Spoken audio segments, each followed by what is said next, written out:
America government visa ఇంటర్వ్యూల కోసం ఒక కొత్త ప్రాసెస్ని తీసుకువచ్చింది.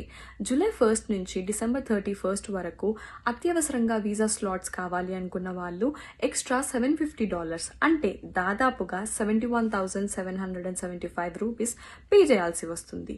ఒకవేళ ఈ డబ్బు పే చేస్తే 10 డేస్లో వీసా స్లాట్ దొరికే అవకాశం ఉంటుంది. అయితే ఇది కేవలం వీసా స్లాట్ దొరకడానికి మాత్రమే.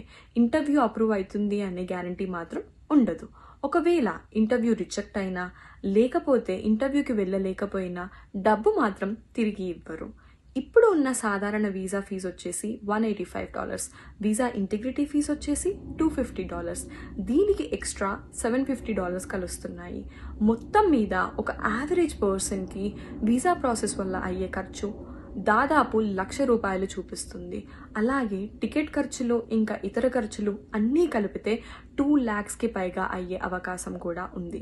అయితే ఇది మొత్తం అమెరికాలో ఉన్న తమ పిల్లల్ని చూడాలి అనుకుంటున్న మిడిల్ క్లాస్ ఫ్యామిలీస్పై చాలా ఎఫెక్ట్ అయ్యే ఛాన్స్ ఉంది. మొత్తం మీద చూస్తే ఇంటర్వ్యూ స్లాట్స్ ఎక్కువగా దొరకడానికి అవకాశం ఉన్నా దీనివల్ల ఖర్చు ఇంకా నష్టపడే అవకాశం కూడా చాలా ఎక్కువగా ఉంది.